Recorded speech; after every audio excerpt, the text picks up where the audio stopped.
آج کے وہی حالات ہیں میرے عزیزوں. آپ کو پتہ ہے کچھ قومیں ایسی ہیں جو فیوچر پلاننگ کے لیے 100 سال کے بعد کا سوچتی ہیں، جبکہ یہ اسلام کا حصہ تھا.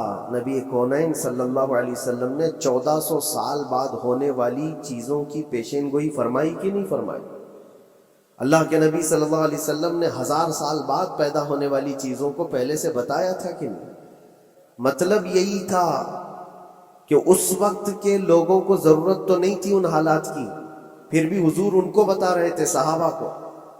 آج جو چیزیں پیدا ہونے والی ہیں وہ رسول پاک کو پتا تھا، 1000 سال بعد ہونے والی چیزیں ہیں، لیکن اس وقت کے صحابہ کو یہ باتیں کیوں بتائی جا رہی تھی؟ اس لیے بتائی کہ یہ دین اسلام فیوچر پلاننگ کے لیے کتنا ایکٹیو ہے، یہ سمجھو آگے کے لیے.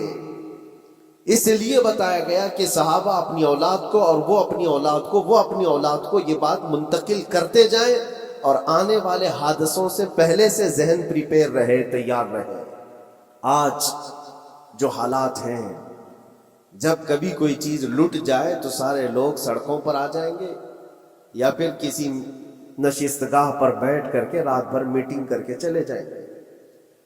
یہ حادثے ہونے کے بعد کے جو حالات ہیں، یہ وہی چیزیں درشا رہی ہیں کہ قوت فکر و عمل فنا ہو گئی ہے. قیادت ہمارے ہاں مفقود ہے. کسی ایک قائد کے تحت کوئی ساری قوم آنا نہیں چاہتی.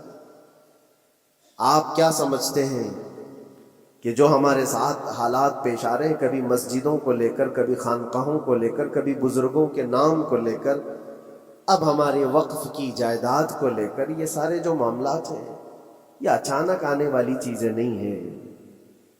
بھانپ لیا گیا ہے تمہاری پوری طبیعت کو، تمہارے مزاج کو، کہ فکر و عمل کی قوت ان کی ختم ہو چکی ہے اور ان کو یہ بھی پتہ ہے کہ یہ کچھ نہ کر سکیں گے. میرے عزیزوں، آپ نا امید اور مایوس نہ ہو کہ ہم سے کچھ نہیں ہوگا. اللہ کریم چاہے تو ایک بندے سے بھی پوری دھرتی پر زلزلہ لا سکتا ہے. اللہ کریم کی ذات پر یقین اور توکل رکھو. آج لوگوں کے دلوں کے اندر جو مایوسی اور نا امیدی ڈالی جا رہی ہے کہ کچھ ہوگا نہیں، ابھی کچھ کرنے سے کچھ نہیں ہوگا، یہ نا امیدی اور مایوسی تمہاری طبیعت میں کیوں آئی؟ کیا تمہارا رب تبارک و تعالیٰ کی ذات پر یقین کمزور ہو گیا؟ اگر یہ اس طرح کی بیماری آئی ہے تو پھر بدر پڑھ لینا. جب رسول پاک صلی اللہ علیہ وسلم کے ساتھ وہ صحابہ جا رہے تھے، ان کو اچھی طرح پتا تھا کہ سامنے آنے والی فوج کتنی طاقت لے کر آ رہی ہے. 1000 لوگ آ رہے ہیں اور ادھر صحابہ ننگے پیر ہیں. 313 کے پاس 4 گھوڑے ہیں، پیدل چلے آ رہے ہیں. چھاؤں لینے کے لیے کوئی جگہ تک نہیں ہے ان کے پاس. ایک کھجور کسی کے پاس ہو تو 10 لوگ اس پر اکتفا کر لیں. فاقے پر فاقہ کرنے والے وہ صحابہ، لیکن انہوں نے یہ نہیں کہا کہ اللہ کے نبی صلی اللہ تعالیٰ علیہ وسلم سے کہ ہمارے پاس اسباب کی کمی ہے، ہتھیار کی کمی ہے، کچھ نہیں، ہمارے پاس سواری نہیں ہے. بغیر سواری کے 180 کلومیٹر مدینے سے چل کر کے وہ بدر پہنچے تھے، بدر تک پہنچے تھے. اور اس وقت اپنی ساری محنتیں، اپنی ساری قوتیں انہوں نے زمین پر لا کر رکھ دی. پھر بدر کے میدان میں جب پہنچے تب اللہ کریم کی بارگاہ میں دعا کیا تھا میرے مصطفیٰ نے، اے اللہ اگر اس نہتی قوم کو تو نے فتح نہیں دی تو پھر قیامت تک اس روئے زمین پر سجدہ کرنے والا کوئی نہیں ہوگا. یہ محبوبانہ انداز تھا میرے مصطفیٰ کا. وہ دعا مدینے میں بیٹھ کر کے بھی تو کر سکتے تھے. 180 کلومیٹر دور اتنی مصیبت میں دھوپ میں چل کر کے جانے کی کیا بات تھی؟ ننگے پیر صحابہ گئے ہیں، فاقے پر فاقہ کیے ہوئے. وہ مدینے میں بیٹھ کر دعا کرتے تو کیا رحمت للعالمین کی دعا قبول نہیں ہوتی؟ لیکن مصطفیٰ کریم صلی اللہ علیہ وسلم نے یہ مزاج دیا ہے، پہلے فکر و عمل میدان میں لاؤ پھر دعا کرو، اللہ کی مدد آتی ہے. آج یہ جو سارے معاملات ہم دیکھ رہے ہیں، اس کی ایک خاص وجہ میں آپ کو بتانا چاہتا ہوں. آج سے تقریباً 8-9 سال پہلے میرا ایک بیان بھی ریکارڈ موجود ہے، کافی دنوں تک وہ چلتا رہا. میری اپنی بات نہیں تھی. سراج الامہ امام غزالی رحمۃ اللہ تعالی علیہ، انہوں نے لکھا تھا کہ امت پر اگر ایک ایسا وقت آ جائے جب ان کے سامنے ان کے نبی کو گالیاں دی جا رہی ہیں، اور امت کچھ نہ کرے تو پھر وہ انتظار کرے کہ عنقریب وہ وقت بھی ان کے اوپر آنے والا ہے جب ان کی ماؤں بیٹیوں اور سب عزتوں کو بازار میں نیلام کیا جائے گا اور یہ کچھ نہیں کر سکے. ہم سب کی عزت و آبرو حضور کے نام سے جڑی ہوئی ہے، ان کے نام سے جڑی ہوئی ہے ہماری عزت و آبرو، اور تم اس نام کی حفاظت نہیں کر سکو گے تو آگے یہ سب چیزیں آنے والی ہیں جو آ رہی ہیں.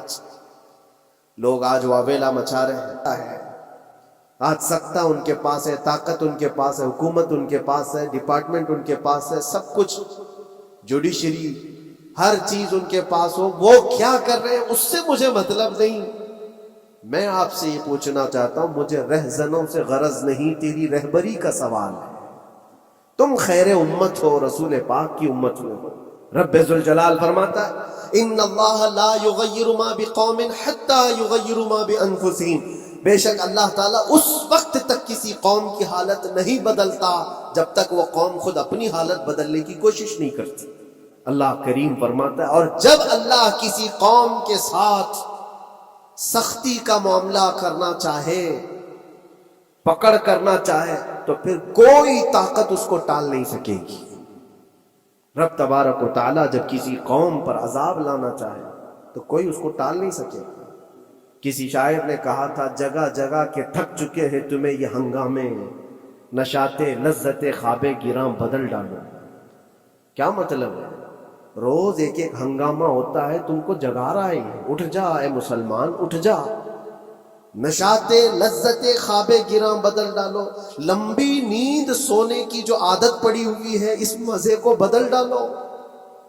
غلط روی سے منازل کا بعد بڑھتا ہے، مسافروں روش کارواں بدل ڈالو. یہ پوری کی پوری بات ہم پر فٹ ہوتی ہے. چلنے کا انداز بدل ڈالو اے نوجوان.